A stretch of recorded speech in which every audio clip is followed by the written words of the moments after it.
It's 5 o'clock, and I want to say a huge welcome to everyone who's joined us and to the panelists. We're going to wait a couple of minutes because I know we just went live at 5 on the dot, so a lot of people are going to be trying to connect.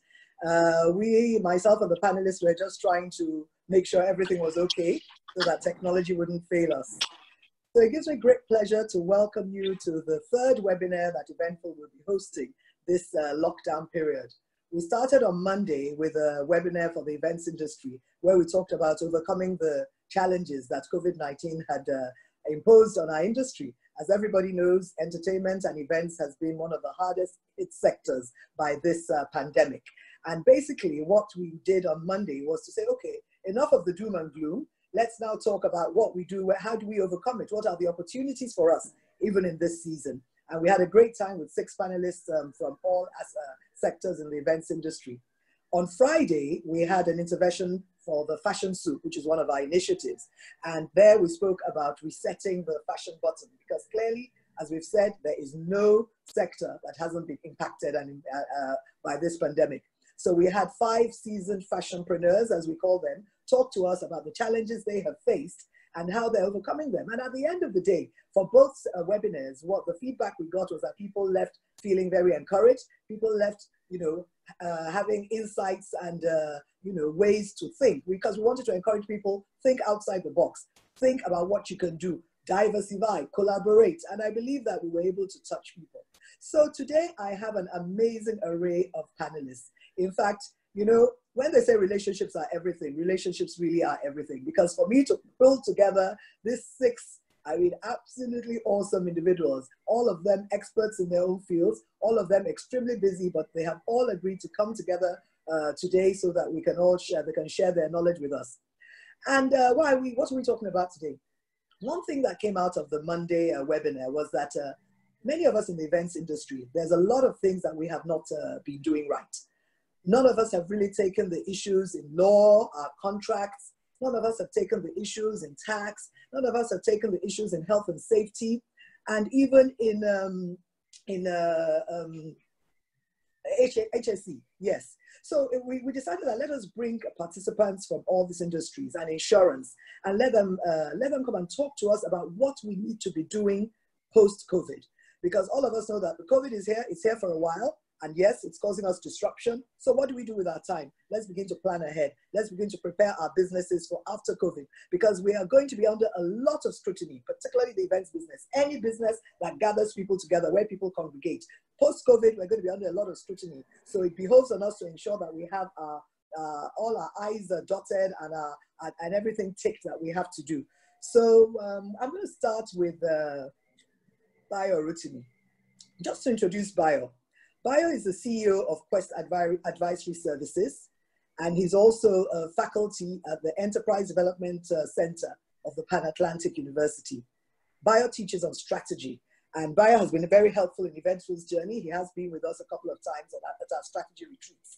And Bayo will lay the foundation for the discussions for today, talk generally about the impact of this pandemic, and also talk to us about how we can adjust to the new normal and the strategies that we should employ going forward. So Bayo, I welcome you. Could you please unmute yourself? And Kehinde, please remember to mute your phone, Kehinde.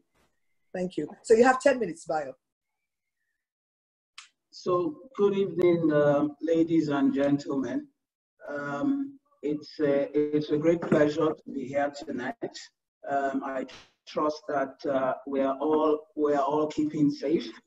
I would like to focus on my intervention tonight or this evening on 3 major planks. The first one is a general impact assessment. This is exactly as I mentioned earlier. The events industry is one of the hardest hit amongst the various industries that are suffering as a result of the pandemic. So a brief impact assessment. Then the second plank will be adjusting to what we call the new normal. So we'll have a conversation around that. Then finally, I will share some thoughts on strategic responses, or what I consider should be the strategic responses. So first and foremost, impact assessment. Now, we all understand that as a result of the pandemic, global economies have practically shut down. The global economy is in effect in a recession as we speak this evening. They say that the recession is defined by 2 consecutive quarters of negative growth. So we have seen first quarter, a lot of economies have recorded negative growth, and we don't expect that the trajectory for the second quarter will be any different. So it is the reality. So the global environment is struggling, and it is therefore not a surprise that the Nigerian economy is also significantly impacted. Our singular source of, or our largest source of foreign exchange revenues has pretty much dried up almost overnight. So we know the impact of the fall in crude oil prices, as well as the fall in demand. This has ultimately affected our revenue and our expenses. Unfortunately, the expenditure still remains pretty high. So we're starting to see the after effects. A devaluation, some measure has already happened. It is expected that unless we see a significant rally in crude oil prices very, very soon, the Naira will suffer even more. You're seeing some signs on the parallel market. I'm hoping that from tomorrow, Monday, the CBN will start to intervene in this market, and hopefully they will stem the tide a little bit. But critical issues to think about, ladies and gentlemen, interest rates are likely to go up because government needs to borrow aggressively from the local market to plug the shortfall in revenues. What that would simply mean is that the borrowing benchmark will be increased, and banks and other providers of credit will typically follow suit. Exchange rate, I had mentioned earlier, the likelihood of a devaluation is something that we have to deal with.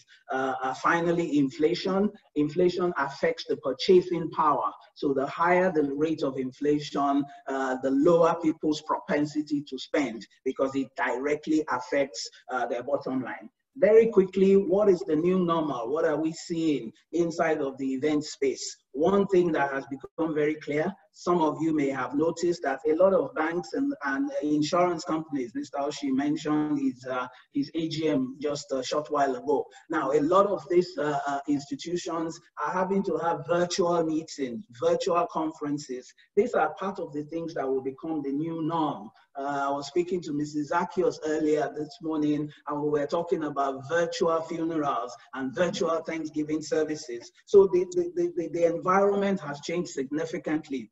So we're going to see for some time, because unfortunately, scientists tell us that this virus may be around for a fair bit. So it means that there will still be a challenge with regard to the physical congregation of people. Now, let me use the remaining 5 minutes or so that I have to focus on the strategic responses and just share some thoughts. And I'm hoping that we can collectively develop this. Number one, without a doubt, diversification has to become the name of the game, because if you are locked into an industry where government is saying, I will not allow more than a certain number of people to gather, and that is principally what you do as an industry. You help manage events, you help manage meetings and conferences and social gatherings, and you try to put some structure into it.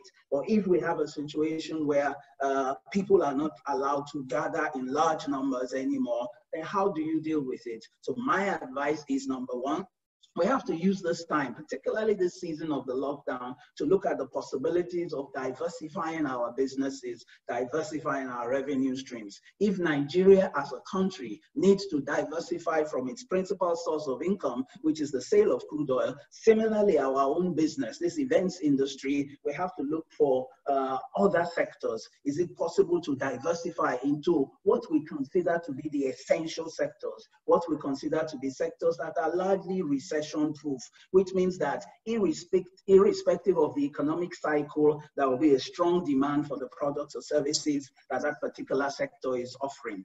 So that's the first thing to look at. Second thing is, where are we right now? What can we do immediately? A lot of us have staff. A lot of us have fixed costs. We have all manner of overheads that we're dealing with. So the reality is, I reckon a lot of businesses struggle with paying April salaries. We're already in the month of May, what is likely to happen. So I think that this is the time to look at cost measurement or cost control strategies. To what extent can you significantly bring down your cost of business? To what extent would you have to lay off people or possibly reduce their salaries? I think this is the time to carry out a comprehensive staff audit and be sure that you are left with people who are adding significant value. And even if the core focus of the industry cannot run as it had been running historically, put these eggheads together, put your human capital together, and let's collectively try to figure out what ways you can get around this.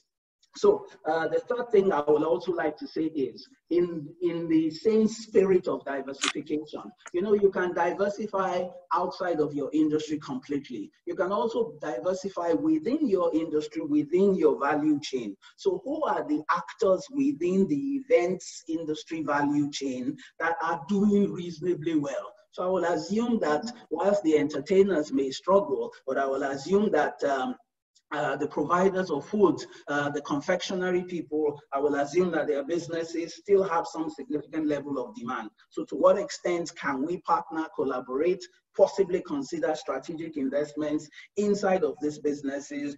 Maybe that is something to look at.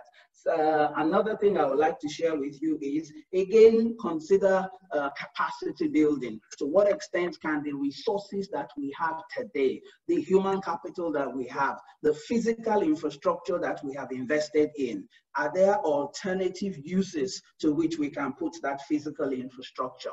The capacity that we have, to what extent can we develop? So we talk about a virtual economy, virtual conferences, virtual meetings, and the like. To what extent can the events industry rise up to the challenge and now become the organizers of virtual events? Because I suspect that that is going to be the new norm. So ultimately, somewhere down the line, we may have that physical aggregation of a lot of people, but in the interim, and I think going forward, for efficiency reasons, a lot of people will consider virtual gatherings. So can the events industry be the driver of that? Can you set the tone and set the agenda for that? So I would like participants in this industry to develop competencies around the growth sectors. So what are those sectors of the Nigerian economy that is doing well? To what extent can we introduce technology and drive whatever it is we're doing with technology? So let us use this time of low demand, of low patronage. Let us use this time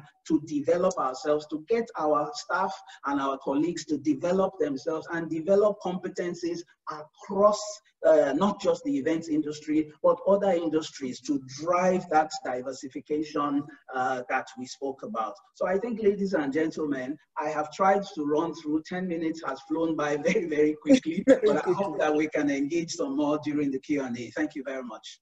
Absolutely. Spoken like a true lecturer. You got all your points within the time. Thank you so much, Bayo. And thank you for just reiterating, which is what has been the essence of all the conversations, that at the end of the day, we have a new normal and we just have to adjust to it. We have to get ready to think out of the box. We've got to diversify. Some people we have to diversify within the industry. Some people may have to diversify outside the industry. And the time of this lockdown, this period is when we begin to look at what are our strengths and what are our weaknesses. Where can we collaborate? Who within the value chain can we collaborate with? Those are the things we should be thinking about whilst we don't have the events to do and the work to go to.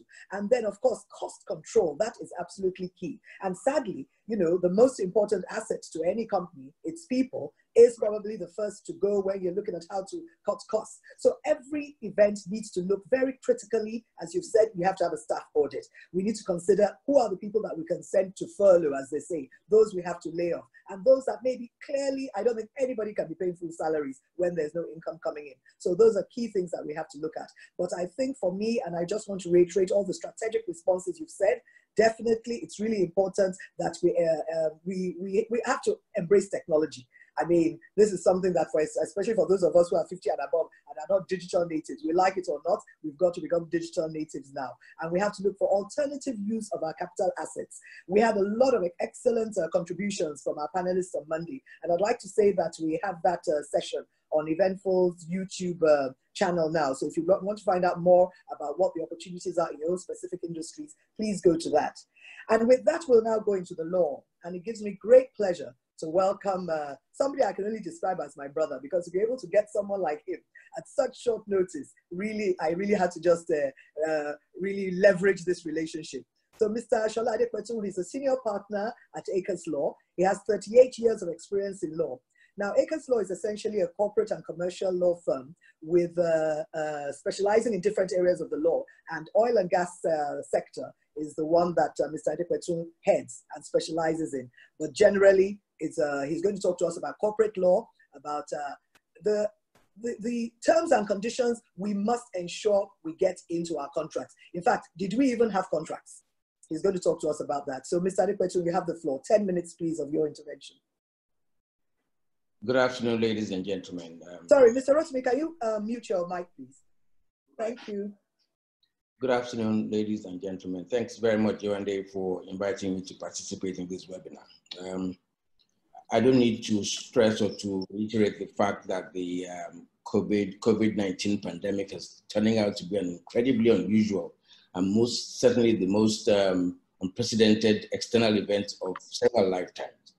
And it has succeeded in contracting the economies of the world, of Nigeria. It has affected our household expenses and budgets. It has restricted our movement. We cannot go to social events. We cannot go to attend events anywhere. Everybody is stuck at home. So it has just been something that we're all going through, and we're praying that we come out of unscathed. However, there are one or two things that have happened that it has caused, which are quite positive effects, I may say. One, the event industry, which hitherto had carried on the contracting and engagements mostly by oral contracts. And if at all they had any contracts at all, they were very loose, informal, and almost too casual. And this has been going on for too long. So if an event planner was going to engage a photographer, he would just tell the photographer, Benga, please, I need you to take this event, this engagement event. How much are you going to charge? And it's going to say some thousands of naira, and it's going to say, okay, see me there on that day. That's it. Nothing else follows most of the time. So I believe that most of the contracts that have existed amongst the events industry stakeholders have been oral. And even if they were written, they didn't have sufficient provisions to have protected or provisions that could resolve the numerous issues that can come up when these contracts go wrong, such as what has happened now with the severe disruption that we are experiencing with the COVID-19 pandemic. So what next? A lot of people are asking a lot of questions. Why can't we have oral agreements? We can't have oral agreements because even though they are legally enforceable and as valid as written agreements, they're difficult to prove. It's one man's word against another. So why can't we have must we have agreements in certified documents and notarized and formal contract with all the Latin? No, you don't have to have that. All you need is just an email trail showing that you have agreed to do something to provide services, and you have the essentials of the contract, which are offer, acceptance, consideration, and the intention to create legal relations. Once you have those things in email trail where you have stated what you want to do, what you're going to provide, and the other party has agreed to those terms and the consideration you're going to pay, you have the contract. And that is essentially just basic. However, I would always suggest going forward, because COVID-19 has obviously got everybody aware that so many things can go wrong, that we should no longer do business as usual. In any event, no business is going to be done as usual after COVID. And it is time for us to begin to be more formal with ourselves.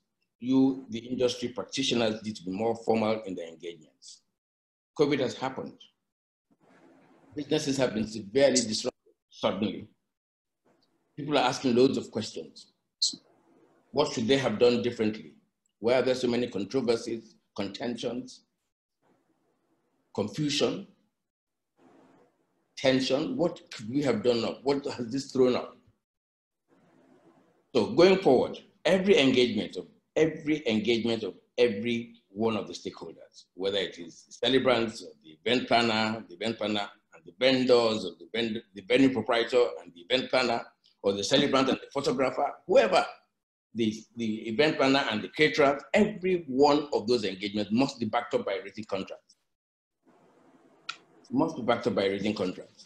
And what are the clauses that I would expect those written contracts should have going forward? It shouldn't just be basic contracts where I have called Benga and Benga agrees that he would take the photographs and I would agree to pay him at a particular time after he has delivered, or I pay him an advance payment, I give him an advance payment and say, okay, you know what, I'll give you the balance when you finish, and that's it. No. So there must be a clause which I would call the rights and responsibilities clause. Who does what? How much for? When will payment be made? When will the services be provided? When, how, what, by whom? Those things should be very clearly stated. And everybody knows his rights, his responsibilities, and his roles. Then I would suggest that there be an indemnity clause. This allocates risks and expenses between the parties so that it helps to mitigate the losses of each party. So for example, a proprietor may want to ask a caterer and that for an indemnity if people bring claims against the venue proprietor for food poisoning, that I was poisoned when I came to your venue, or something happened and maybe they bring the claim against the events planner. So the events planner has already got in his agreement with the caterer an indemnity clause that if anybody brings any claims against me for food poisoning, you are going to pay me X amount of money. So that way you're trying to mitigate losses amongst each other. That should happen going forward. Then the insurance clause, I think Wole is going to talk about that, but you need to protect yourself from the risks of things going wrong and disruptions. Disclaimer clause, and that's important, I say disclaimer or exculpatory clause. Now this is important. It's like you go to a parking lot, mostly abroad, and even though security is provided, and even though there are gates and it's a gated parking lot, you still see this sign which says, cars parked at owner's risk. Now, what I am suggesting is that because especially, this is especially for the venue proprietors, that you need to, one, and this is what is called the tort of occupier's liability, that if you need to, as a venue proprietor, have a duty of care to ensure that there's no injury and things are safe and things are done in a manner that would not endanger the visitors to your premises.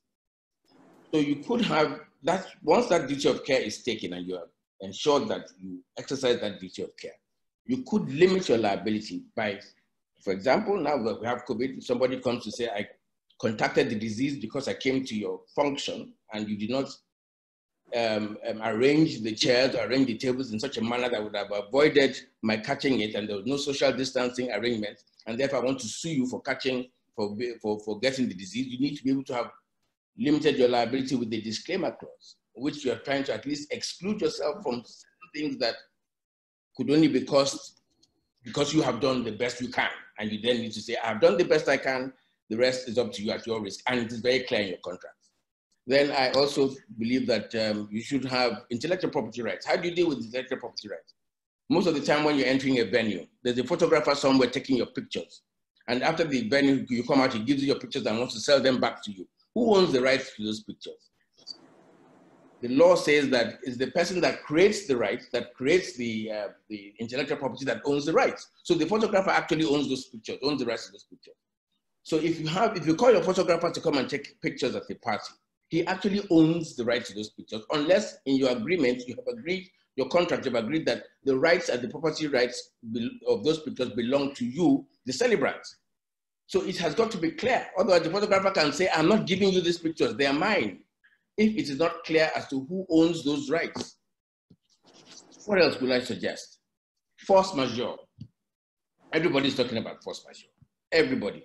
Force majeure only works if you have a force majeure clause. If you don't have it written, specified, and very clear, it doesn't work. It cannot operate, it cannot be alluded, it cannot be implied. It must be clear. So, but force majeure allows parties to, it frees parties from performing the obligations under a contract because of an unforeseen event. However, it must be strictly, there's a procedure to it. You must have specified it in your agreement, and you must follow the procedure. You must be able to identify that it had been envisaged and had been one of the things that were listed. Now, most people would just put a very general force majeure clause that will cover all sorts of eventualities. But the essential thing you must know that you cannot rely on the force majeure clause to get out of a commitment if you do not have it stated very clearly in your agreement. Also, apart from that, I would say, yes, of course, cancellation and refund clauses, critical. Advance payments. Is it an advance payment? Is it a deposit? Is it, what is it? Is it a non-refundable deposit? Is it one that I can get back? Is it, that will be stated very clearly. Clear guidelines in your agreement that if we, for any reason, this agreement has got to terminate because it has failed, for example, like this interruption, then I will get X amount back. That should be stated. And if it's not stated, then you have to find a way of resolving the issue through either negotiation or through mediation, or you go to court or arbitration.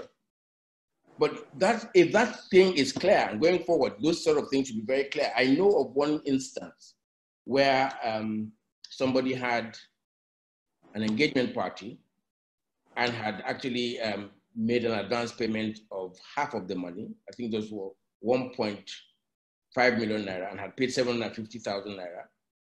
And the decorator then comes back the day or 2 days before the party to say, I actually need more money from you. If you cannot pay me another 500,000 naira, and by the way, my fees have gone up from 1.5 million to 2 million naira, and I need 1.7 million naira now, otherwise, you know, I would not be able to perform my obligations. And there was no contract between them.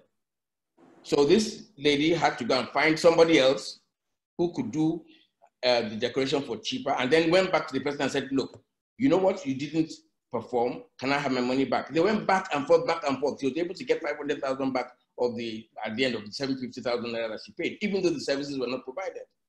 So, you know, this cancellation and refund clauses must be very clear so that there's no confusion, no confusion. Then dispute resolution clauses. How much time do I have left, Mike? I think just about 30 seconds. Okay. Dispute resolution clauses, critical. How do you settle disputes? Negotiations, amicable settlement is better that you have, first of all, about 2 or 3 stages before you go to court. You must put in there that you would negotiate with representatives of the parties. If that doesn't work, then you have mediators. If that doesn't work, then you can then go to court. But you need to avoid going to court or to arbitration. Arbitration is expensive in the it's quicker, and court is long and tedious, and you may not get justice for a while. So you need to be able to be flexible enough to be able to have a negotiated settlement. I think that's about it. I will take the rest of the issues in question and answer session. Yeah. But critical that we now have our agreements properly spelled out going forward. Thank you very much. Absolutely. Thank you so much, Sola. That was a Law 101 in 10 minutes. And, you know, clearly, because of my background as a lawyer, I have been able in Eventful to ensure that, you know, we do have some form of contracts. But my people find it very difficult. You know, people really still understand, why must that letter go? And why must they sign it before we pay? But I think now more than ever, we all realize that we must have everything in black and white.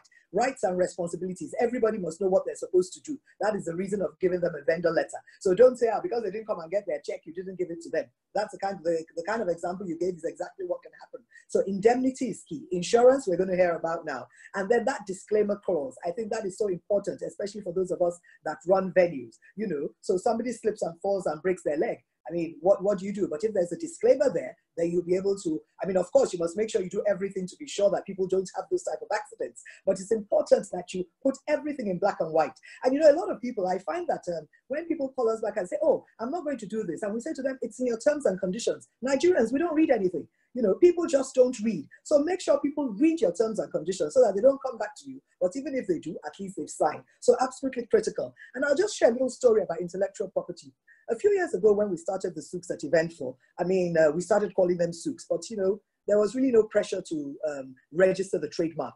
But fortunately, an incident happened that made me realize that, you know what, we need to patent the souk names. Now, we couldn't patent souk because souk is obviously just a general marketplace. But at least fashion souk, beauty souk, food souk, street souk, we went and did the registrations. Recently, we found that somebody was using one of our own exactly identical names. And so because we've done this registration, we can go to them and say, we're sorry, that belongs to us. But because I had a legal mind and I was able to think about that ahead of time, you know, I was able to forestall this situation. So it's really, really critical. If you have intellectual property, make sure you register it with the trademarks and patents.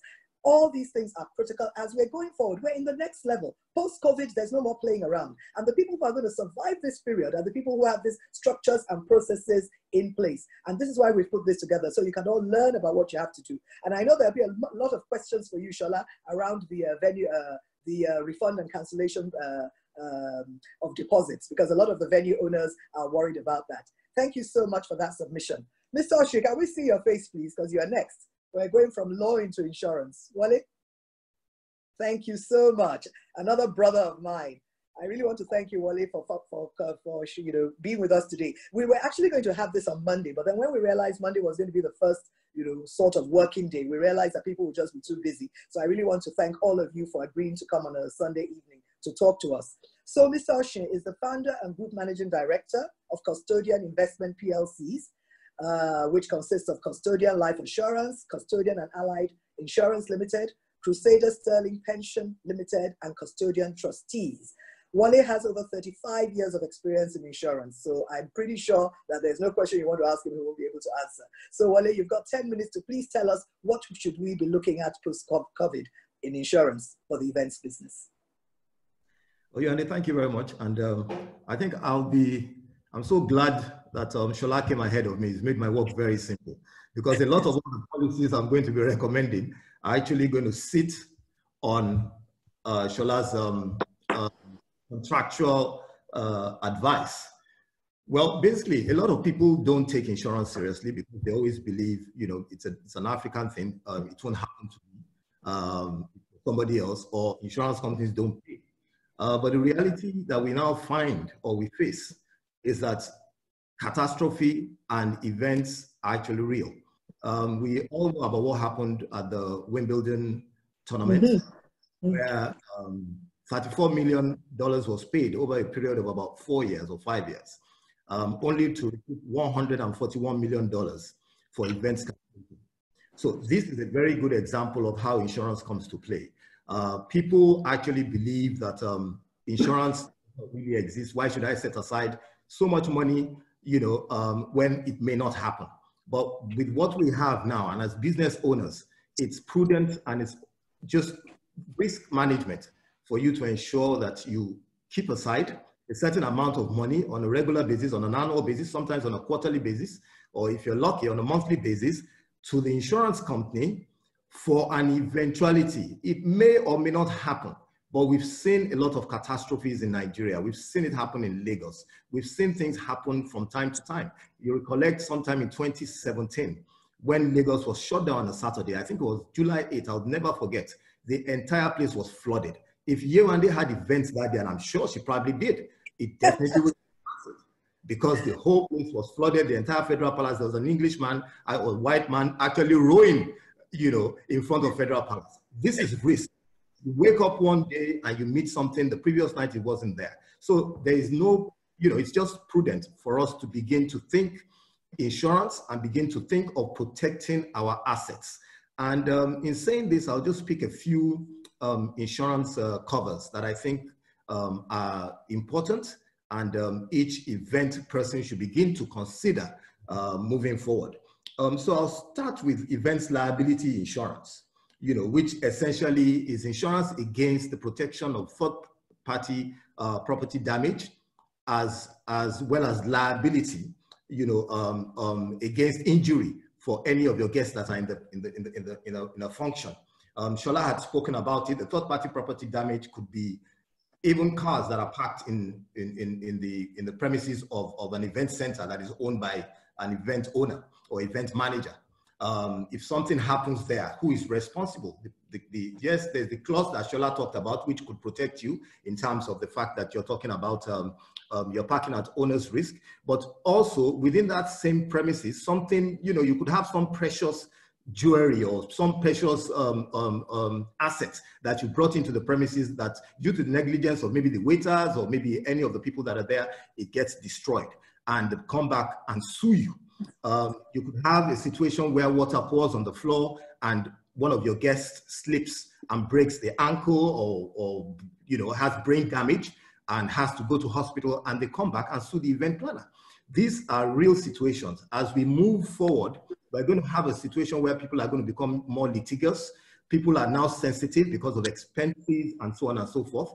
So it's very critical that we begin to cross our T's and dot our I's, protecting ourselves in all areas. These are things that are not taken for granted in other countries. You can't have an event without having all these things put in place. So what do? I mean, they come back and they sue an event manager. If you have insurance, then your insurance will cover your legal cost. You pay Shola, you'll be able to pay Shola because we will be the judgment cost. The insurance companies will also refund that. And if there's any medical expenses and so on and so forth. And this is what insurance puts in place. So it's important. It's called the events liability insurance cover. Another cover that is actually necessary is the professional liability insurance.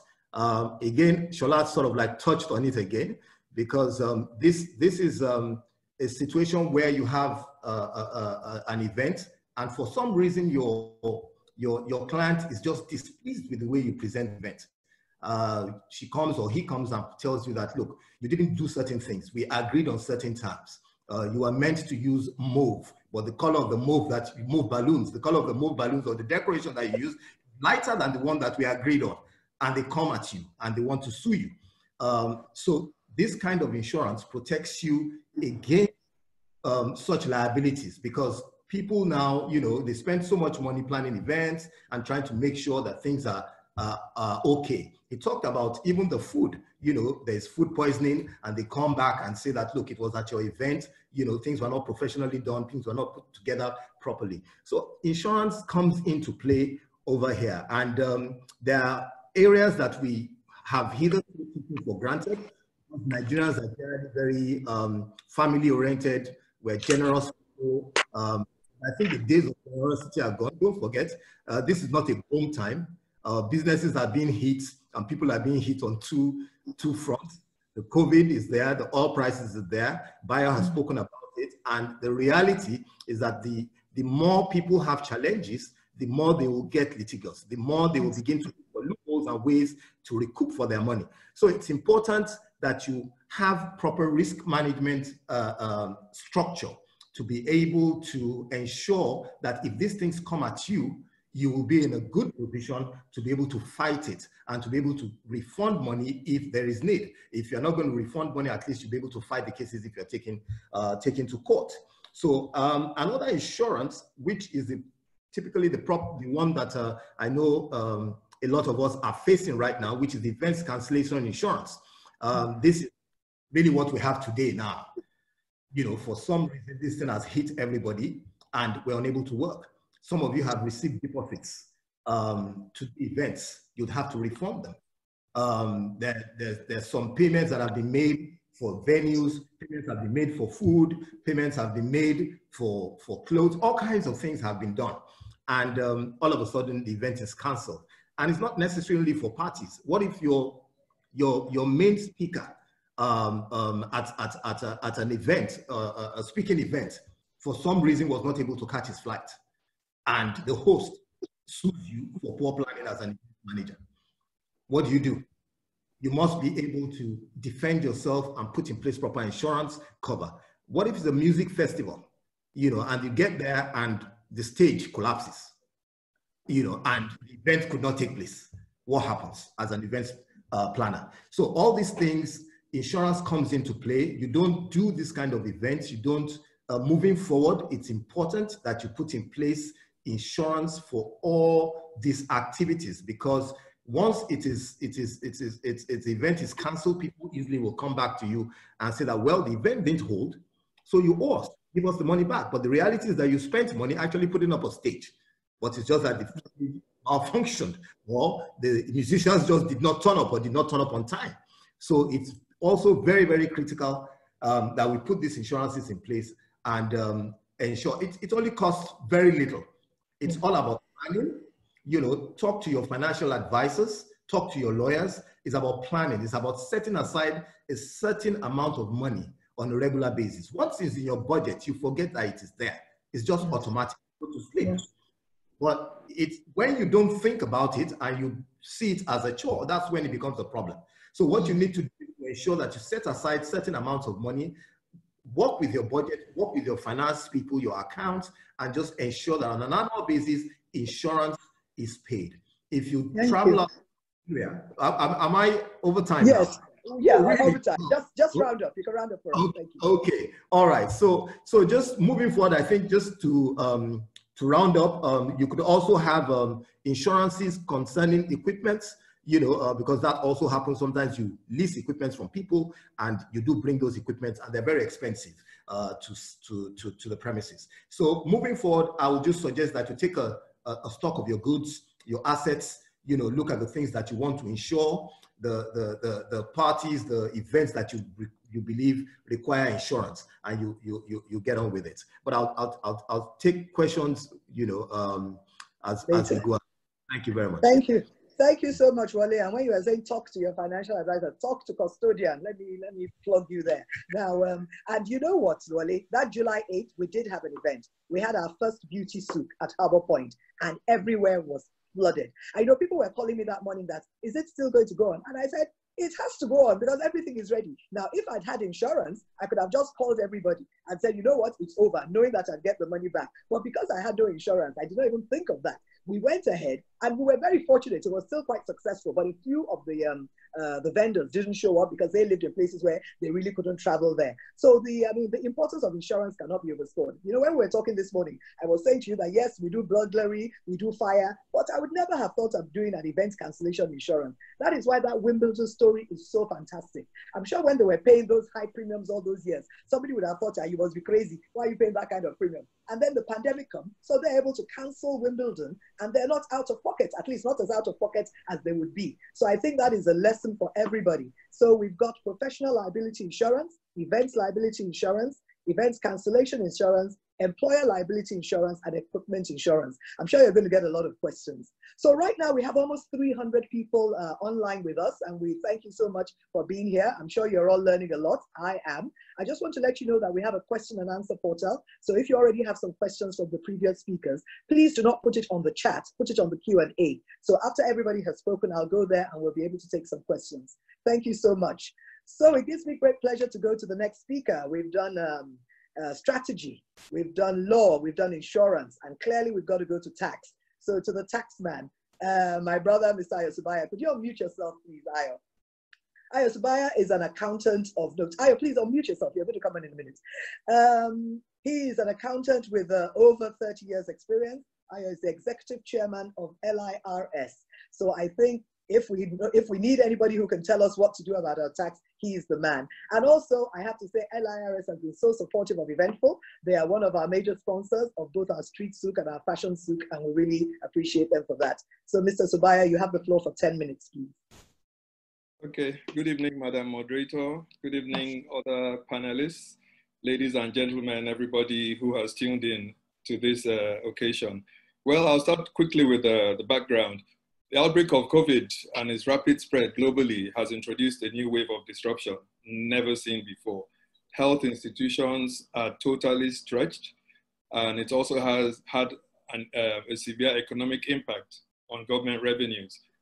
All the business entities, including large multinationals, medium and small enterprises, all have all sorts of issues right now. Governments across the globe are being forced really to introduce fiscal and economic stimulus packages and various fiscal measures to cushion the impact on Nigerian businesses and taxpayers in order to save the economies. Okay, then in terms of the economic disruption, Nigeria's economy and government finances are highly tied to the sales of crude oil. due to the oil price war between the Saudis on one hand and the Russians, and the actions and inactions of OPEC, you know, we've seen a decline, a sharp decline in oil prices.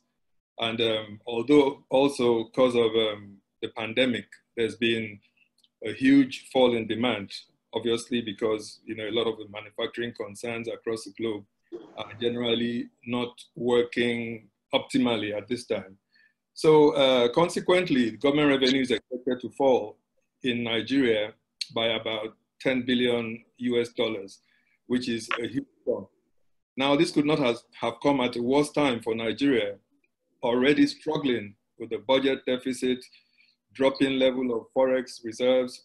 You know, this naturally threatens the value of the naira, negative balance of payments position, high level of inflation, low level of foreign direct investment, and very high unemployment levels. So the necessity has led to a lockdown, partial lockdown, relaxation of lockdown measures, you know, and these have exacerbated the position and even made things worse. Nigeria earns about 90% of its forex from oil sales, and generally about 60% of the gross revenue of Nigeria comes from oil sales. So what do we have? We have a situation where the government is going to be unable to fund the 2020 budget at the first instance, except it resorts to things like borrowing from the multilateral institutions like the World Bank, IMF, etc. Now, COVID has had an adverse effect also on the Lagos economy, as the GDP of the state definitely will nosedive. The share of FAC, which is the Federation Account Allocation Receipts, will also be impacted. There's going to be a reduction in the growth of taxation. We're going to have difficulties in the repayment of debts, while capital investment is going to be difficult. Provision of physical infrastructure is going to be very, very difficult also. Well, at this point, I'll probably just quickly run down LRS lockdown strategies.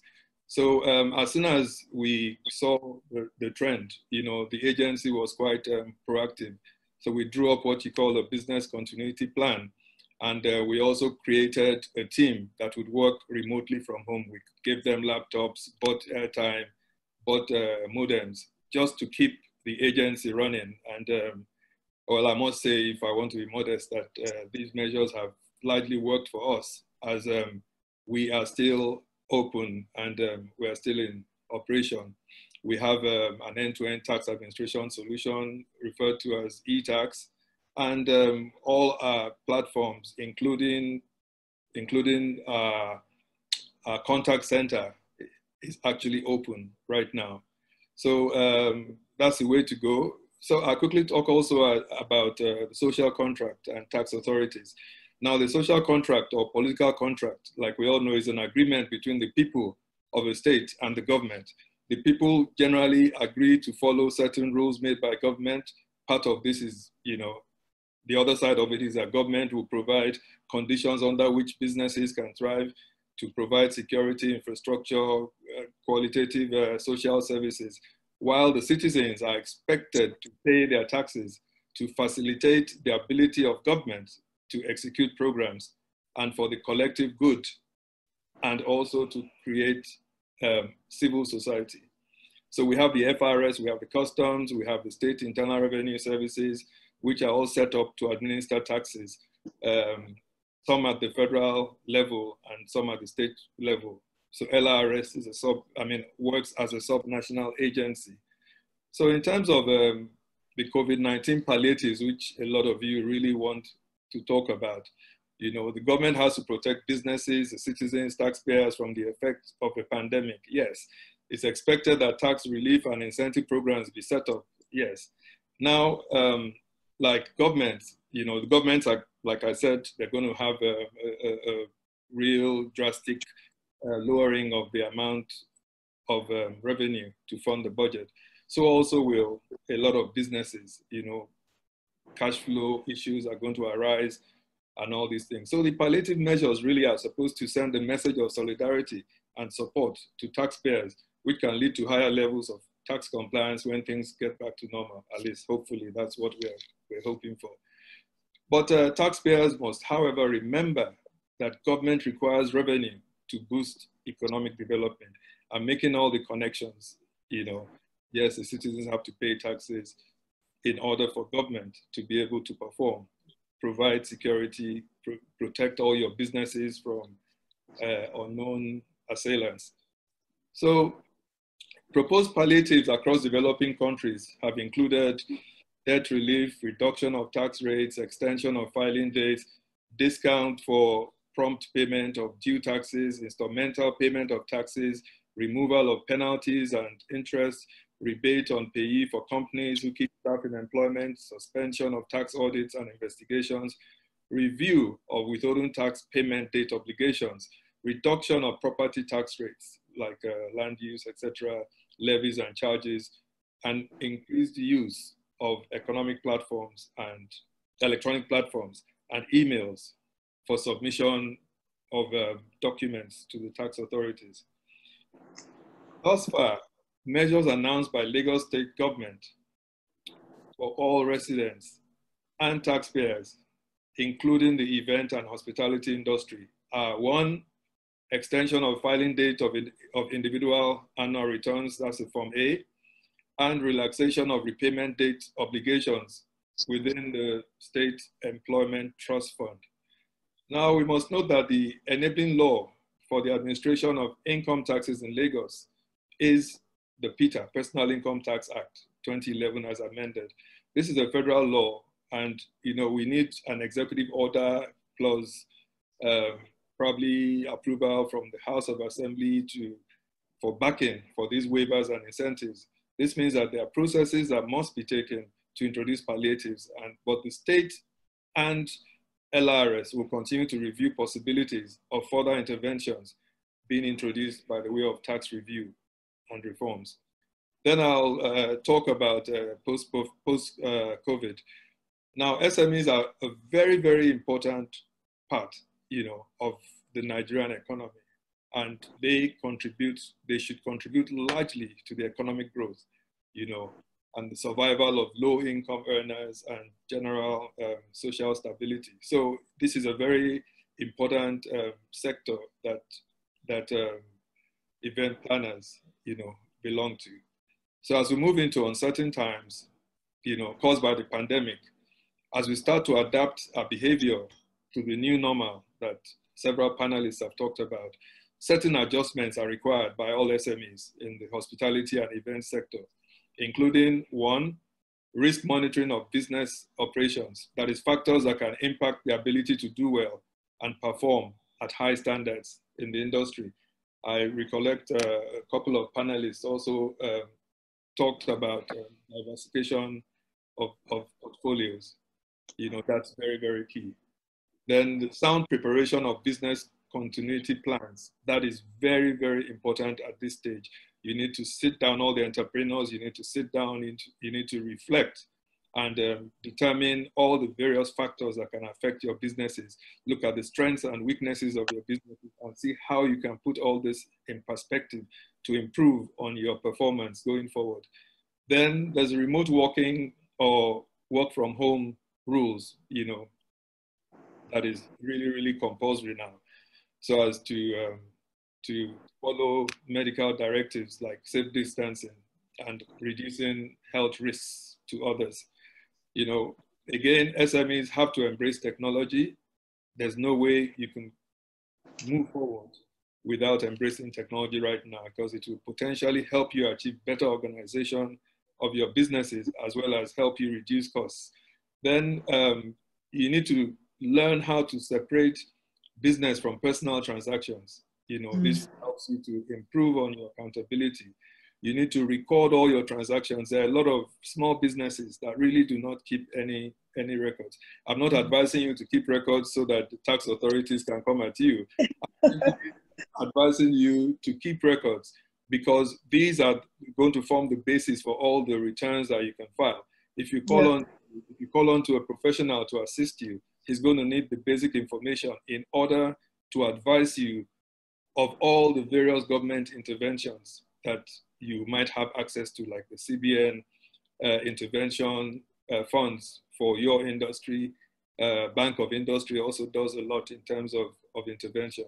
So finally, I advise that you liaise with professionals who can advise you and make sure that things go on well. Well, my parting shot will be that based on the performance of our amiable and indefatigable Governor Babajide Sanwo-Olu as a frontliner and a sub-national frontrunner in the anti-COVID battle, one can safely conclude that his ability to spend on healthcare and isolation centers, to improve on infrastructure, to provide qualitative social services, to provide food palliatives to the elderly and vulnerable, very, very much depends on the collection of internally generated revenue.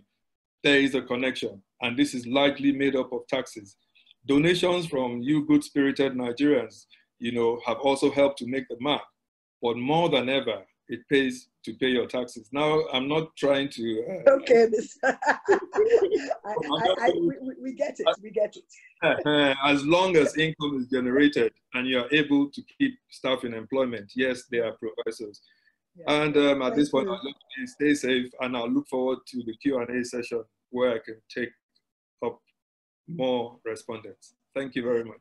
Thank you very much, Mr. Subair. Spoken like a true tax man. We must connect the dots. Why do we pay taxes? So that the government can do all the things we need to do, they need to do to make our lives more comfortable and more secure. We appreciate that. You actually spoke about a lot of palliatives and a lot of things that have been done in the tax sector, but you went through them quite quickly. So I was wondering, is there anywhere where we can find all that together? You spoke about discounts, about rebates, about suspension of some taxes, about reduction in some taxes, about so many things. So I don't know if I'm sure that'll be a question that will come up, but I was very interested in that. I know that somewhere I had read that if you do not lay off any of your staff, you're going to get a 50% discount. I think I read that somewhere. So there are a lot of things that I believe has been done. And I know that when we come to the Q&A, we'll be able to answer those more. Thank you so much, Mr. Subair. So now we go to the health and safety sector, which I know is what is uppermost in the minds of most people in the event sector. And I'm going to be calling on Mrs. Daniel first, Kehinde Daniel. Kehinde is the CEO of Cox Catering Nigeria Limited. She's a fellow of the Institute of Hospitality UK, and a fellow also of the Institute of Tourism Professionals. And she's a lead auditor for food safety management systems. Now, I'll tell you a little joke about me and Kehinde. I mean, Kehinde is one of the caterers that we work with. And honestly, in those days, we'll say, when Kehinde comes, Kehinde, I need to have this much space. I must do this. I also say, Kehinde, why let it for you? But now we all have egg on our face. All of us have to come to Kehinde to learn what to do, because she has been one of the people, I must say, who has always been extremely professional about health and safety. And she will not compromise. I mean, it drives all of us event planners mad, but now we understand why. And that's why I had to ask her. She's actually calling in from London. So thank you, Kehinde, for coming on today. And please share with us, you're going to share with us about health and safety in the food sector, because Bankole will be talking more about the venues. So you have the floor for 10 minutes, please. Hello, everybody. Good evening. Yewande, thank you very much. And not to worry, there's no egg on your face. It's just a better understanding. One of the things that I always say to myself is that we are what we eat. Whatever you pick up and eat is what makes up your body. Now, when you talk about catering business, especially in the event space, you find that food poisoning is so easy to come by. And food poisoning basically is divided, they're hazards really, and they're divided into like 3 major areas: biological, physical, and chemical. Biological is to do with bacteria, viruses, and fungi. Physical, you have things like sand in your food, in your beans, or in your rice, or whatever. You find sponge pieces. You find all sorts of things, stones, that sort of thing. Then chemicals, chemical hazards. For instance, where do you store the food? That's a raw material. Where do I put it? Who has brought it for me? The smelling of petrol. You've stored it in the store where you put your soap and those sort of things. So the food takes on that smell, and whatever you make has that soapy smell or whatever. Now, those things, those items are now compromised. Now, because of this sort of thing, I say that, or we say that you must have a food safety plan. It's a set of written documents to help you eliminate, prevent, and reduce food safety, so that your customers don't fall ill or become injured.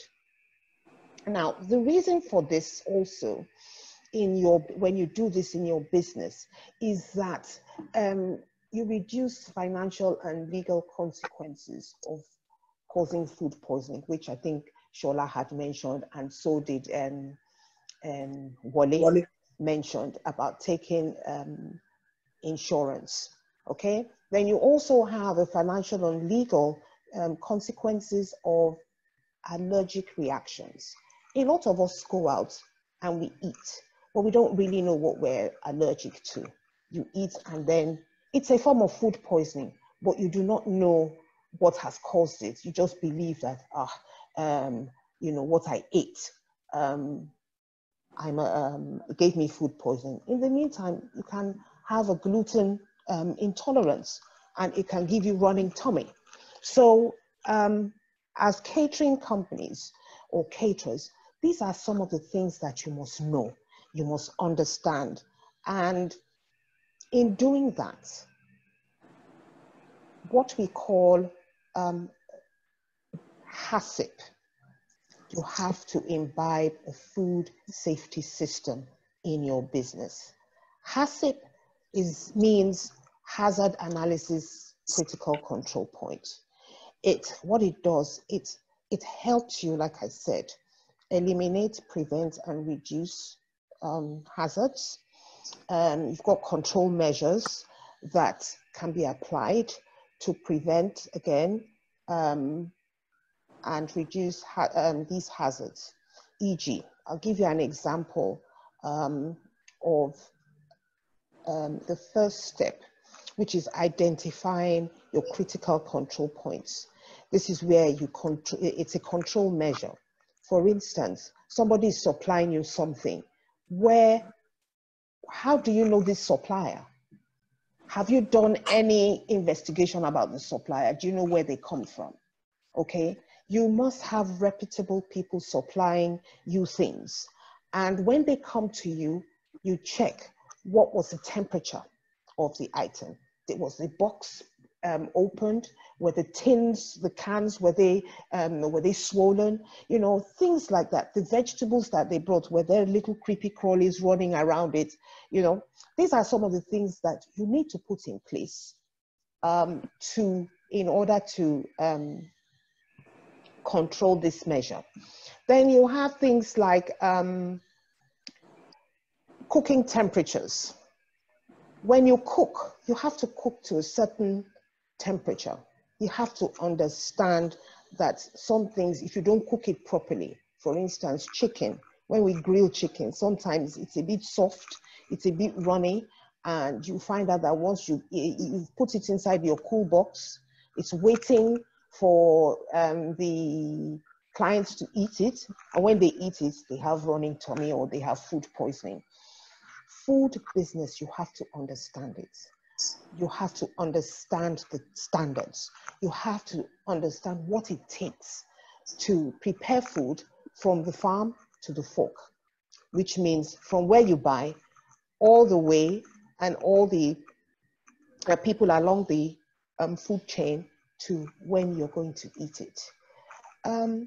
Another area that I think you need to look at is cleaning. You need to have cleaning schedules. I'm not sure, somebody, no, it was Ayo that talked about records. Same thing with food safety. You must keep records, right from where you buy, who received it, where it went to, into the freezer, into the storage area, what day or what time did it come out, how to defrost, where did you put it, at what temperature.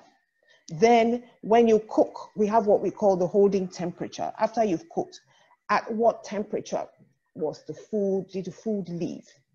Then that's one aspect. When you now leave your premises, you're now going to your function.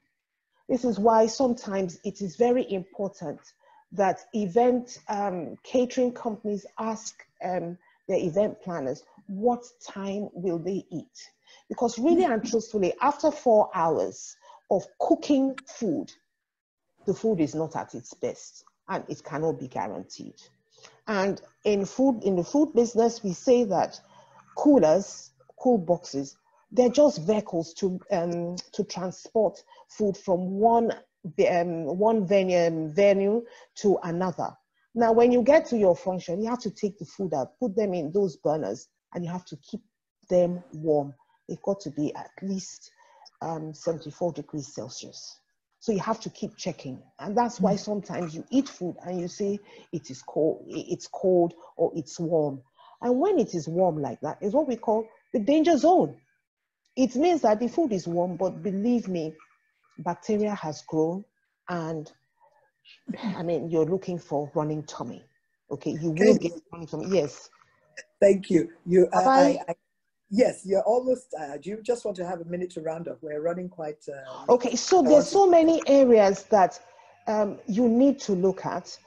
But what I would say is that during this period, catering companies, event planners do a lot of research, reading.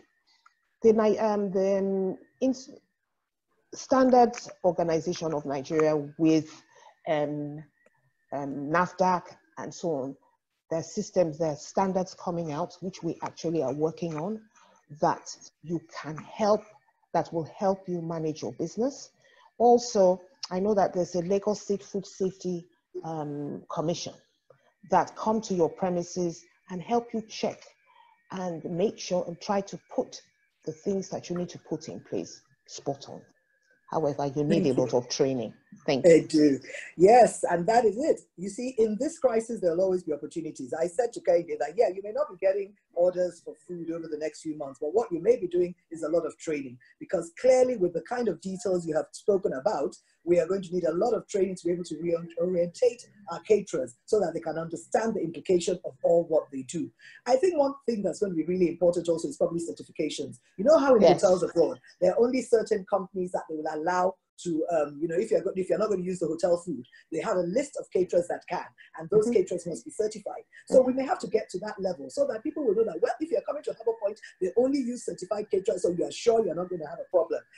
You know, I mean, it's really, really important. And I'm glad you spoke about the Standards Organization and NAFDAC, and I'm sure people would probably ask you a few more questions on what they can, how they can reach them and how they can learn. But I think, Kehinde, you've got to start training people. It's really critical, so that by the time we all come back to business, people really understand the importance of health and safety.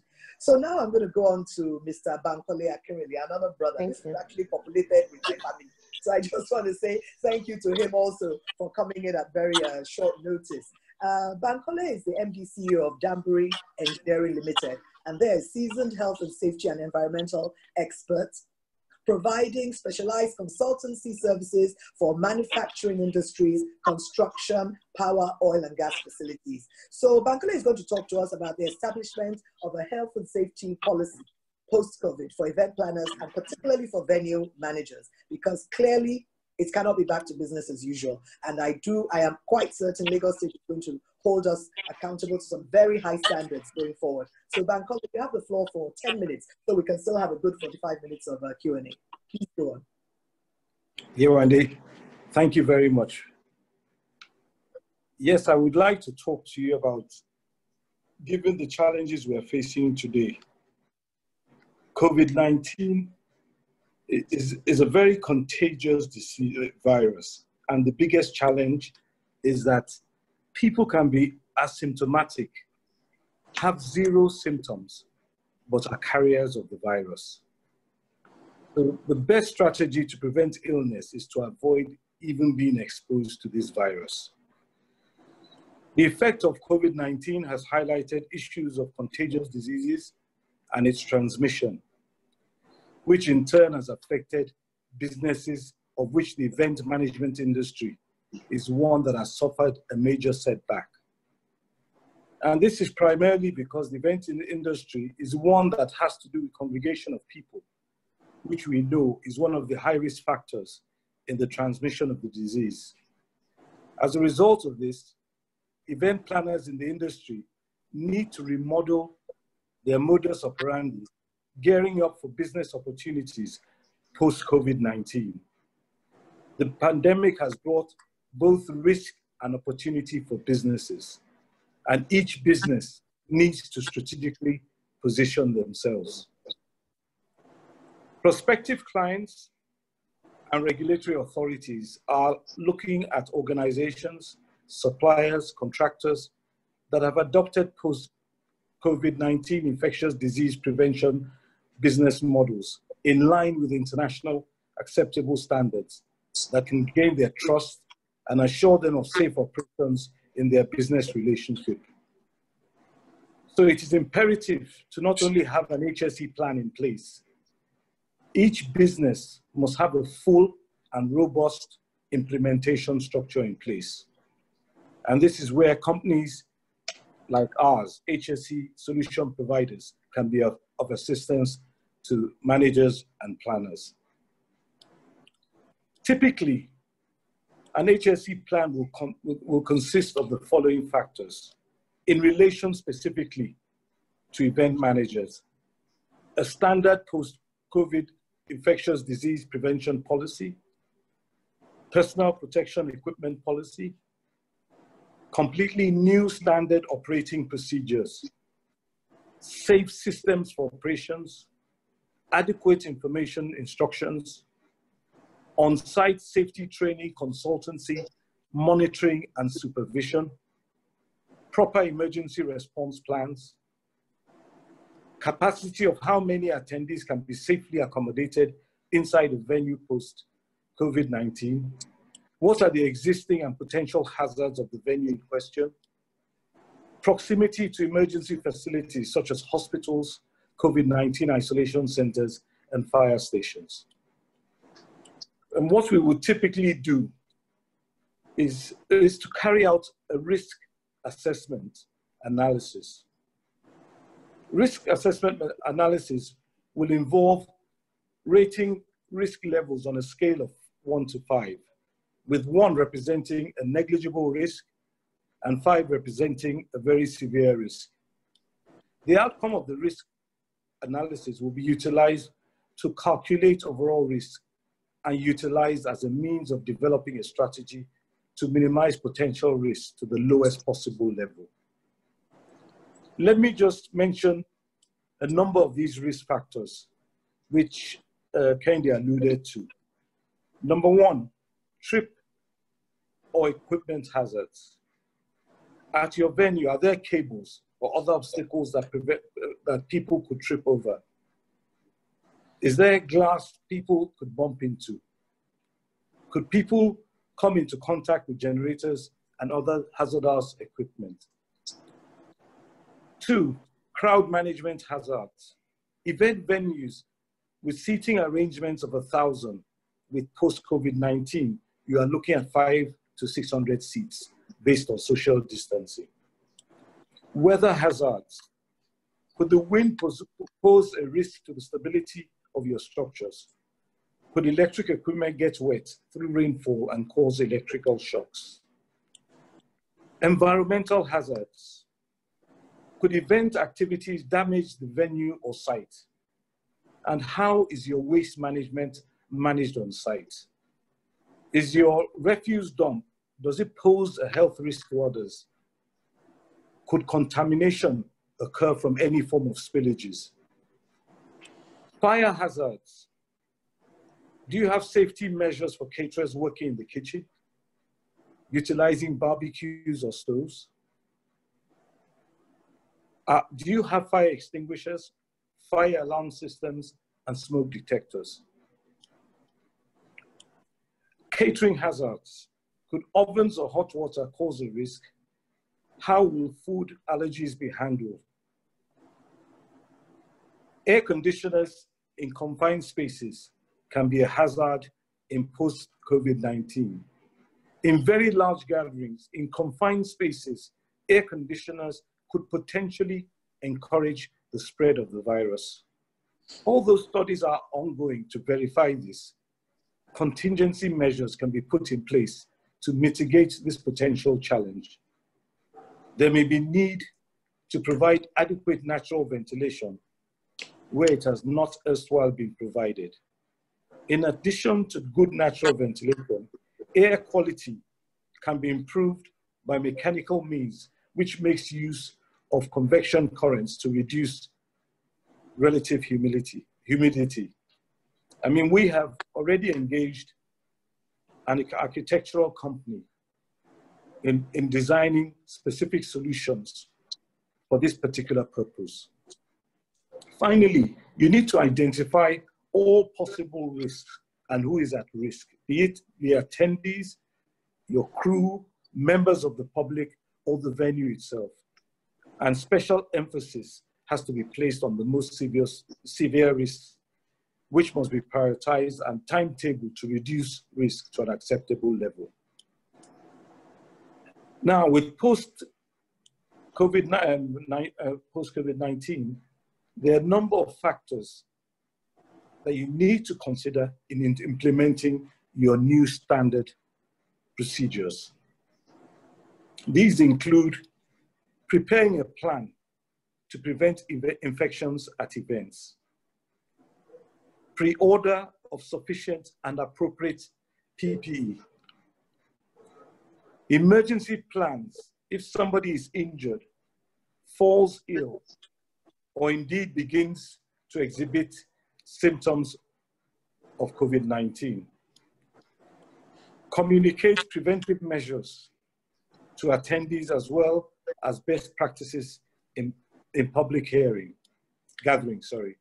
Appropriate ventilation of the event center. Safe evacuation and transportation of ill or injured attendees.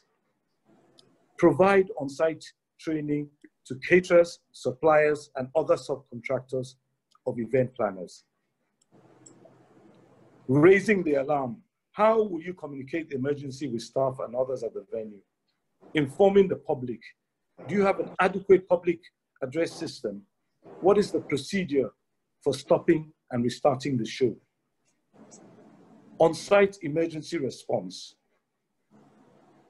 Will you need a safety consultant, a medical doctor, or indeed a nurse on site on an ad hoc basis during the events post-COVID-19? Human sterilization equipment at entry and exit points. New hygiene protocols to be implemented at event centers. Safety induction protocols to be conducted at the commencement of each event to prevent emergency situations. Deactivate all biometric systems and allow access to the facility to limit contact with access control systems, including doorknobs. Timing of staggered sanitation for employees and guests. Ensure adequate test is done on staff to ascertain their health status and detect if they have any underlying health conditions. I would like to close by saying that event planners must, as a matter of urgency, prepare themselves to meet the new demands of regulatory bodies post-COVID-19. To this effect, I would like to take this opportunity to commend the Lagos State Safety Commission under the leadership of Mr. Lanre Mojola for the great reforms that they are currently implementing to make Lagos State a safer place to work and live. In January this year, safety awareness campaigns were conducted on the streets of various parts of Lagos State. The first industry of implementation was the construction industry for very obvious reasons. The Lagos State Safety Commission appointed HSE consultants to carry out on-site supervision and monitoring of all construction sites in Lagos State. To my knowledge, and I've been in this industry for the better part of 16 years, to my knowledge, this has never been done before in any state of the Federation, and I believe that is worthy of commendation. I'm also pleased to inform you that our company, Danbury Engineering Limited, as one of such consultants, are proud to be associated with this excellent initiative. Construction sites that violate safety rules and regulations face penalties in the forms of fines, and if persistent, statutory and legal closure of their sites. The Safety Commission plans to implement these safety protocols across every sector of industry. COVID-19 is definitely going to accelerate that process, and businesses which host large congregations like the events and centers will be top of that list. So it is extremely important that stakeholders in this industry respond proactively as a matter of urgency. As they say, a stitch in time saves 9. Thank you very much. Phew. Bankole, we're Yeah. all saying, yeah, see my tax, everybody is laughing at us now. Eh? If anyone has venue managers, take heart, take heart. You can understand why I kept Bankole's presentation to the last, because in fact, when I read it, I was almost depressed.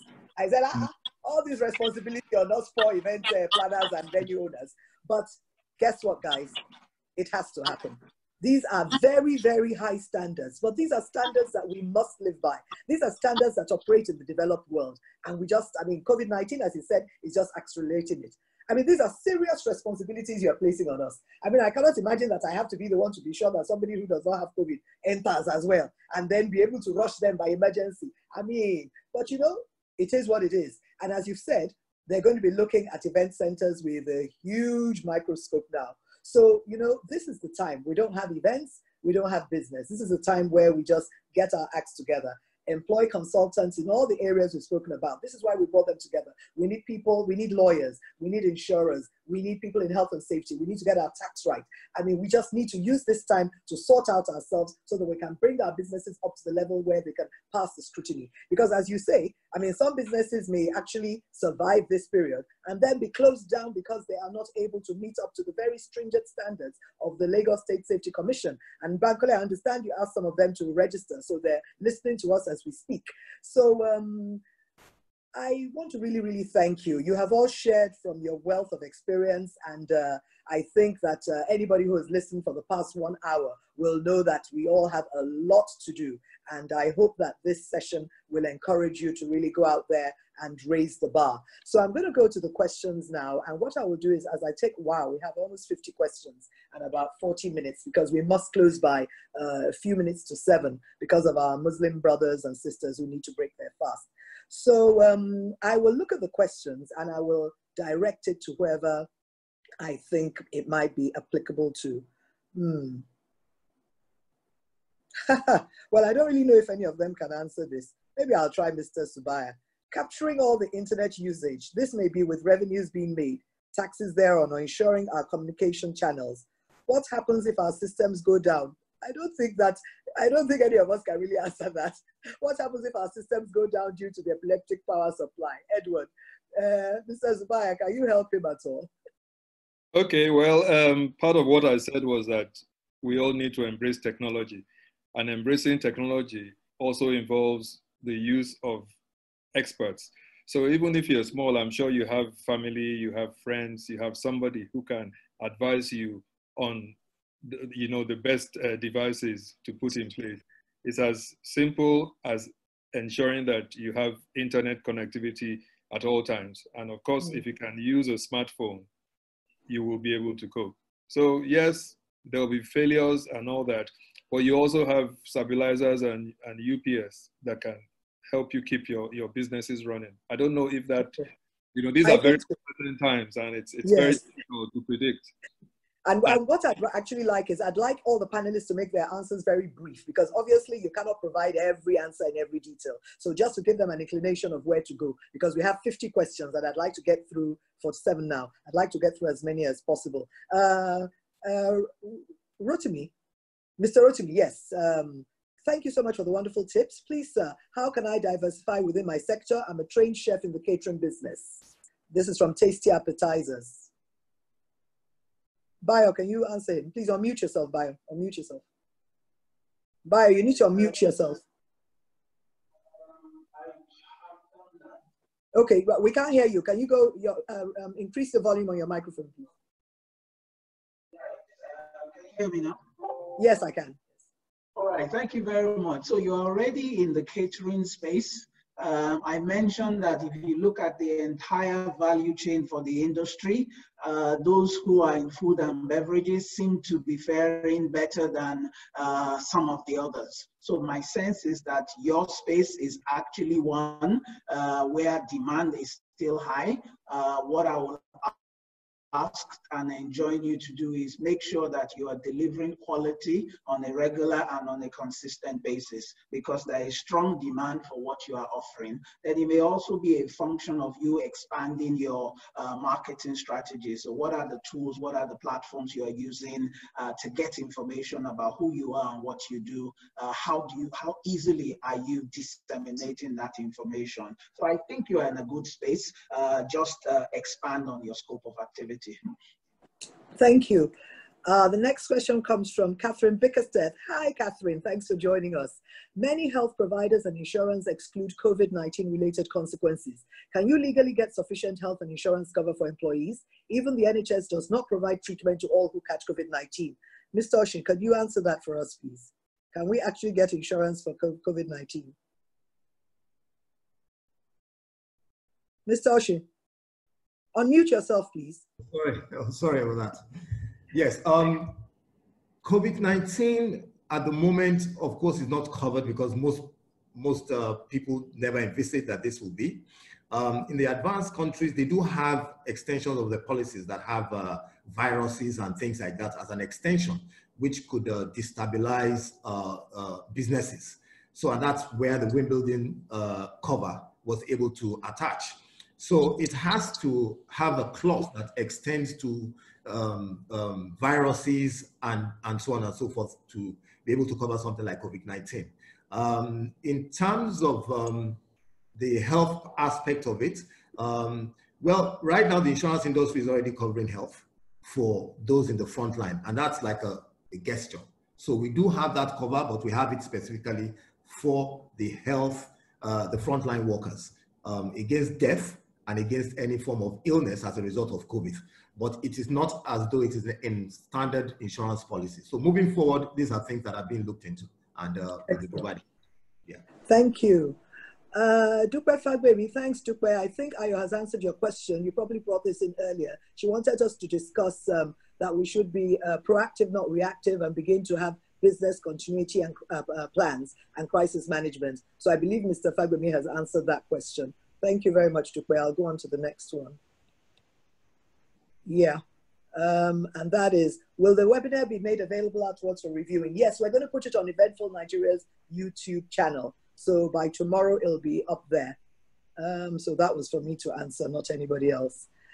Mrs. Z, is the event industry establishing industry post-COVID-19 standards and training with enforcement? Well, I know that the various event planning organizations, the Association of Venue Owners and the Association of Party Planners and Event Managers, everybody is meeting. I've been on various webinars, and I believe that the plan is to all come together, go to the government with a proposal, and then try and also make sure that we enforce these trainings and standards. So yes, I believe the answer to that is yes.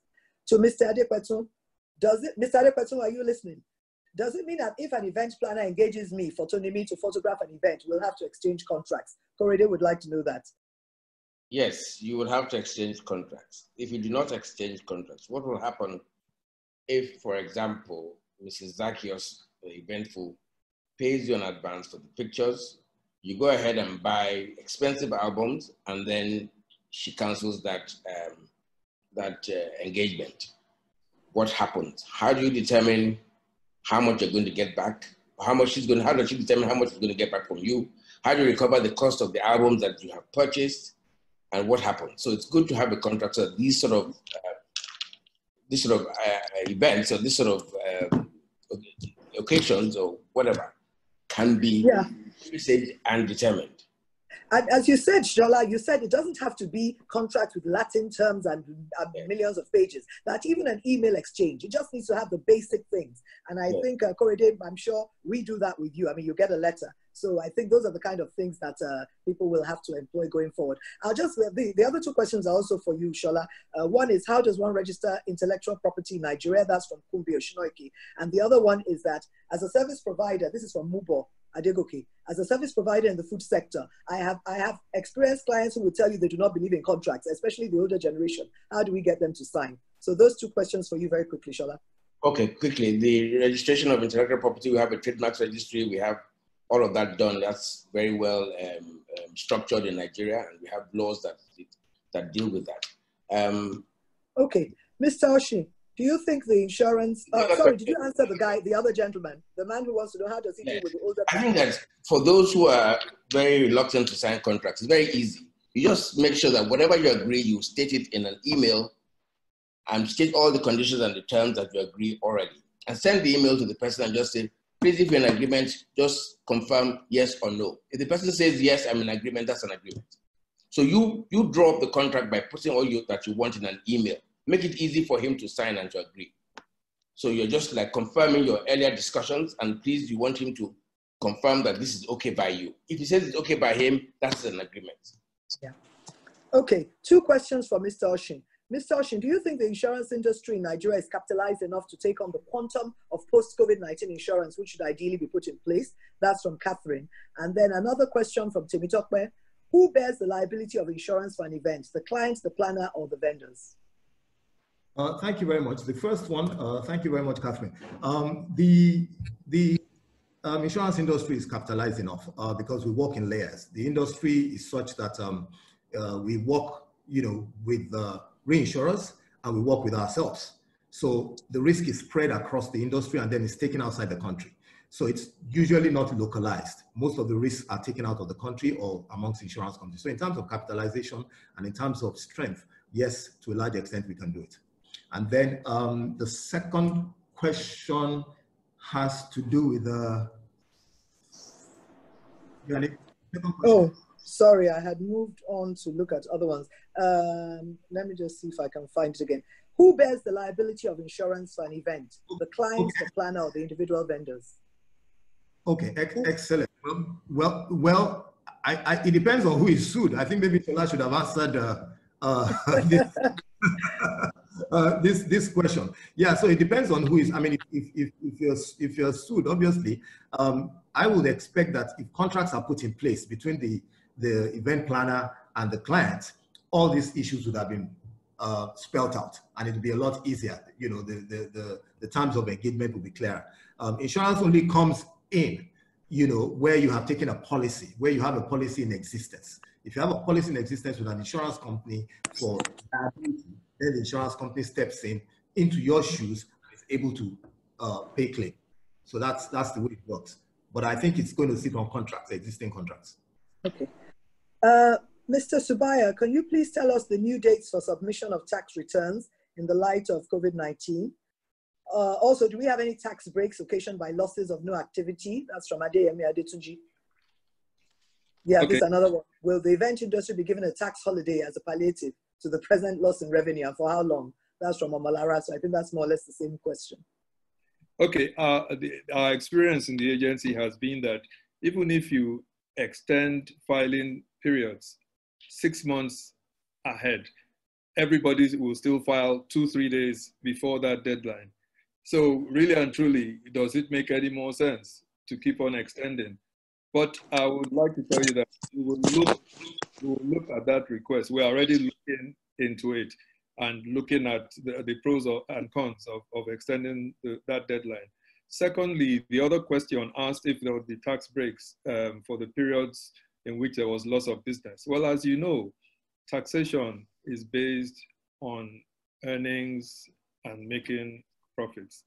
So if you have not been involved in any economic activity, naturally all you have to do is keep records, prepare either statements of accounts or management accounts, or submit your bank statements to support that claim that you have not been in business, and those breaks will come.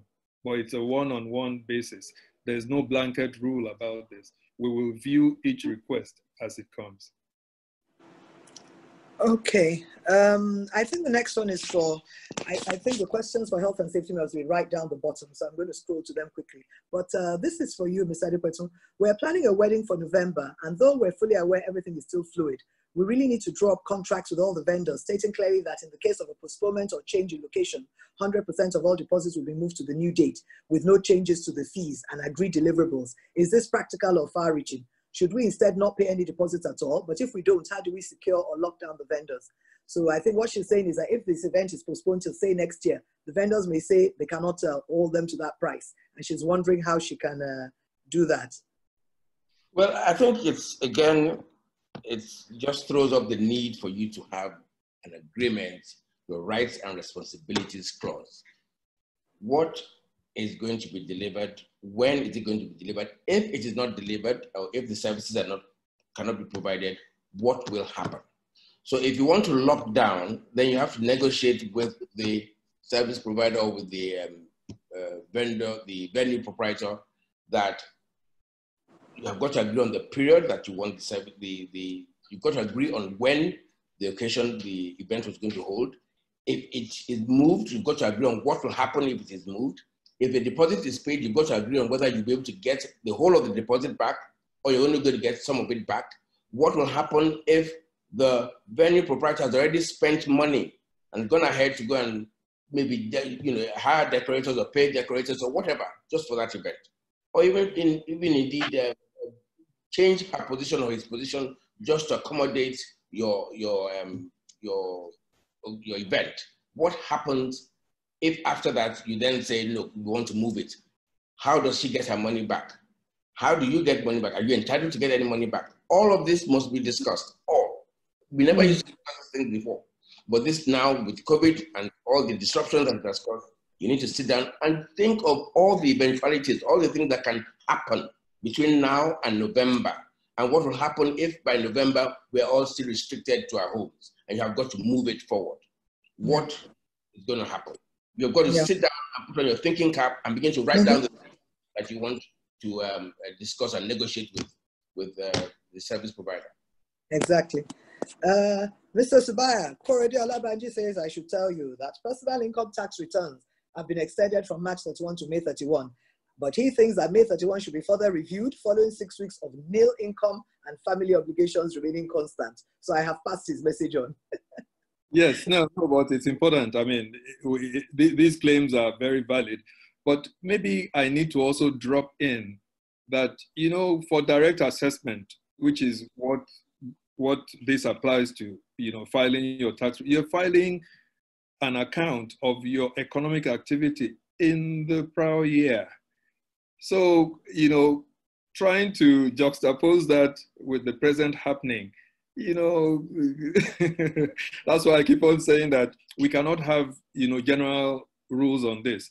But yes, we are seriously looking at extending by maybe another month, but that's not official. I still need a government sanction of that.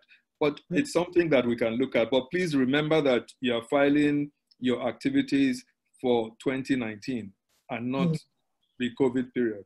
You can link it to the payment of your taxes. Yes, but on a case-by-case basis. It's possible that you made the money, you planned to file and pay the taxes, but your present needs and your cash flow doesn't support that, which is why I said, that it's been mooted that payment by installments could be necessary for some people. But like I said, it's not a blanket rule.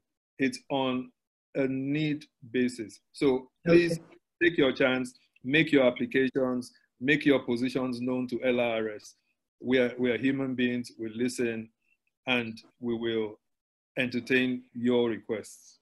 Yeah, as we said in one of our previous webinars, everybody's much kinder to everybody now. So make your request known and pray that it'll be accepted. A question for Wole Oshin from Bayo Davis. Some of us are aware that the insurance companies do not have events insurance. Are you saying it's now in existence? Mr. Oshin, is there now events insurance as you have listed it? Well, events insurance is principally the things that especially the policies I listed, they're principally things that are embedded in various policies in the insurance industry. So it's just by name that you call it events insurance. So in terms of public liability insurance, it exists. In terms of professional liability insurance, it exists. And these are all the things that will be put under a policy called events insurance and the cancellation policy and so on and so forth. So yes, you can always contact us, Custodian Allied Insurance Limited, and we'll work out something for you. Fantastic. I think we all have to take that insurance, absolutely. Abims, hi Abims, thanks for joining us. Abims Mishinoye. Abims would like Kehinde Daniel to please answer, how can food poisoning be better avoided when being cooked on a mass scale for large events? Please respond in a Nigerian context. So don't give us Oyibo standards. Kehinde, are you there? Yes, I am. Like I said, we cook in bulk and Niger standard. But you see, one of the things that you really need to look at. Okay, we cook outside. I don't know if that's what she means. It's a bit tricky because you have birds flying around, you have the atmosphere, there are flies and things like that. You have to be self-contained. Inside the kitchen where you have your nets or whatever to keep all of those pests at bay. Cooking, you have to, in large quantities, you have to have good refrigeration, good storage. Where you buy from, you've got to make sure that they are trustworthy people and that whatever they send to you is what they say they send to you. You've got to check, well, like I said, you have to check your temperature. You have to make sure that the fridge or your freezer is working properly. And the only way you can verify it is by using a temperature probe. You can't look at it and say, oh, the fridge is not okay or it's okay. Because these are the things that compromise the food. Once you put something inside the fridge and it doesn't reach the attained temperature, the food you've put in there is compromised. It might not be glaring, you might not see it, but it is compromised and spoilage has started. You cook the food. Don't think that because you cook the food, the spoilage isn't there. It's there. They're not to talk of the way we carry food up and down the place. Kehinde, I'm going to, sorry to cut you short because you have another question. And then Kehinde, remember something that happened to us. You were one of the caterers, we were the event planners. But there were so many event planners and then there was a case of food poisoning. Now the problem was, how do you know who it was? You know, we tried to say, oh, it was the people in this sector. Maybe it was these people that served them, but it's so difficult. So for me, I think that's one of the reasons why we may really have to begin to look at certification. So I have another event planner asking you a question. This is Bayo again. Kehinde, I've always loved your submissions on timing for serving food. It's helped us a lot, but how do we manage events that start late, which we know is very typical in Nigeria, and subsequently it affects the timing of serving the food? Do you reckon it's wise to get them signing an MOU for this? Yes. Shola? Yeah. No. So a quick answer from Kehinde and Shola. Yes. The same thing, like I would say again to you, I said to you, is that when there's a function, there are 5 people that are involved and are responsible, and it's a collective. Effort. There's you, the person cooking the food. There's the company the company who has the cooks or the catering company. Then there's the event planner. Okay, then there's the owner of the event place. And lastly, there's the person who is having the event. Now, if the event planner has spoken to the owner of the event and has put all of these things in place and they've spoken about all of these issues, these are the same issues that the event planner will be talking to the catering company about, which will be put in writing. And the catering company will say, okay, this is my understanding of what you want me to do. You take it and you say, okay, based on what the client wants, this is what they said they want. Correct, you got it right, you sign it up. I want to believe that these are the things that Shola is talking about. Yeah. Yeah. Shola, you want to add a quick word to that? Yes, I mean, when you mention MOU, you make it sound like some very convoluted, very difficult, and very formal document. And so that people tend to run away from just having the agreements in place because of, wanting to avoid legal fees and wanting to avoid all sorts of things. And I'm saying, let's make it easy for everybody. Let's make this thing as seamless as possible, this transition to the new order that's going to happen. And let's just be able to put your terms and understanding, your conditions in writing, in some form. Email, even if it is WhatsApp, you put everything down and the person writes back, I understand and I agree to this, what you have said. This is my understanding. This represents what we spoke about. Please go ahead. You have the person locked in. You're locked in, both of you. So you just make it as easy as possible. Now, where it gets a bit more complicated is where it's obviously a much bigger event or it has some sort of issues that are not the run-of-the-mill sort of issues. Then you maybe want to start to look for lawyers to avoid things. But let's at least begin to document something and be more careful about and stop these oral arrangements that we've been there. Yeah, absolutely. Okay, the next question is from a Mr. Femi Young. You actually were directing it to Mr. Oshin, but I'm going to direct it to Mr. Akinrele because I think it's more appropriate for him. He says, at many event centers, the fire exits are blocked by vendors and their equipment or decorators. There are no signs indicating the nearest exit, and it is a well-known fact that people naturally try to exit through the same door they came in. So how do we ensure that these venues meet the basic standards that guarantee a reasonable opportunity for egress without stampedes? So, Mr. Akinrele, would you like to take that? Yes, thank you. Okay, let me put on there. Are you there? Hello. Okay, I've just hear you. Okay. Okay. We can hear you. Well, I think your video is off. Is it off? Yeah. Anyway, but we can hear you. So go on. Can you hear me? Yeah, we can see you now. Yes. Thank you. Okay. Well, I think it was one of the points I alluded to earlier, because post-COVID-19, you're going to end up in a situation whereby you cannot afford to have one main entry and one main exit anymore. So you have to be able to open up multiple entries, because if you have 500 people coming to an event, you don't want, because of social distancing, you don't want a situation whereby everybody is on one line and close to each other. Secondly, for safety and evacuation purposes, there must be alternative exits and entries. Entry and exit cannot be allowed. You cannot come in through an entrance and be evacuated from that same exit. In terms, for security purposes, for safety purposes, alternative entries and exits must exist in parallel positions. Does that answer your question? I think so. I think I just wanted you to clarify that. And clearly, as he was addressing to Mr. Oshin, I believe that, yes, the insurers would also look at all those things before they grant the policy. So, Mr. Akinrele or Mr. Yes. Okay. I'm going to ask you another question. Okay. Please address and Mr. Adepetun, and this is from Maima Bello Osage. Hi, Maima, and I know she knows the answer to it, but she's going to put you on the spot, Shola. So, the Mr. Akinrele's part. Mr. Akinrele, can you address the possible link between the safety of crockery and cutlery and public health? For example, if a person setting a table is COVID-19 positive, how does one deal with this? Is the fact that the relevant person is wearing gloves going to be an adequate defense to a legal claim, Mr. Adepetun? So, Mr. Akinrele, how do we deal with this? Your COVID-19, it might even be asymptomatic. Well, yes, you may be asymptomatic.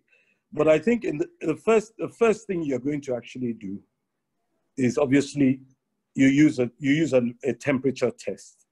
Number two, whoever is going to set the tables must be very well kitted in terms of PPE equipment.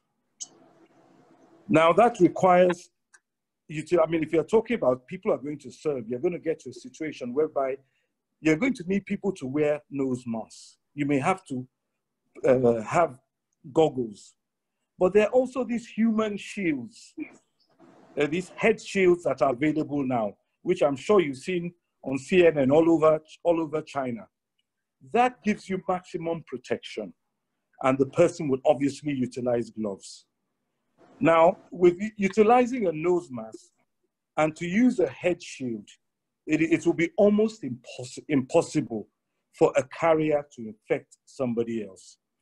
Don't forget as well, the other people at the events will also be utilizing nose and face mask as and when required. So I think that in terms of safety purposes, once you're utilizing the appropriate PPE equipment, you would not have those challenges. The opportunity to be able to actually infect other people is an absolute minimum. Okay, Sola, yeah. Unmute yourself, please, yes. Bankole has helped me with my answer because, Good. you know, again, where you're trying to avoid or limit your liability, you want to have demonstrated that you have taken all precautions and exercised the duty of care to ensure that the vendors who are operating on your premises and even the events planner ensures that everything is at the standards that are required for maximum safety. So if the PPEs are there, like Bankole has said, and they're being worn, then you can then be able to push your position and hide behind, at least, you know, use the defense that you have done your bit. Therefore, you cannot be held liable. You pass on that liability because you have had a disclaimer clause in your agreement. You're therefore saying that, again, I will do my best, but you are here at your own risk. There's COVID-19 in town, so be ready to bear that risk. And I will not take any more than what I can provide for. That's what I think it is. Thank you, Sola. I have Can I just add a word to that? Sure. Now, when you're, for example, let me give you an example. When we work on construction sites, okay, we carry out the on-site safety supervision, and we work with a project manager.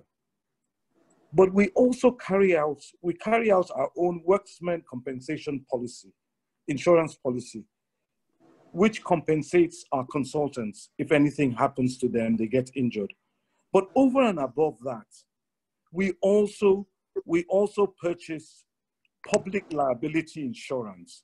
Now, the public liability insurance that we purchase is based on the fact that if there happens to be an injury or death on site, if after investigation, it is one of my own safety consultants that has been negligent, we will have to pay that public liability to the injured party. So despite the fact that you make all the precautions necessary to make sure that your staff does not infect other people, it's also important for you to have that public liability insurance as a backup. All right. Thank you, Bankole. Mrs. Adefunke Kuyoro, she wants to have the HSE policies for events again. That will be put on our on the channel because we have just about 5 minutes. So, and Ms. Kuyoro, I'll make sure you get that. Thank you so much. Thank you for joining. Now, I have a question from Tayo Kolada is here, another venue owner. Thank you, Tayo. She's got 2 questions. Mr. Oshin, you did not talk about business discontinuity insurance. Will that apply to our sector? Mr. Oshin, any such thing? Well, Tayo, business discontinuity insurance.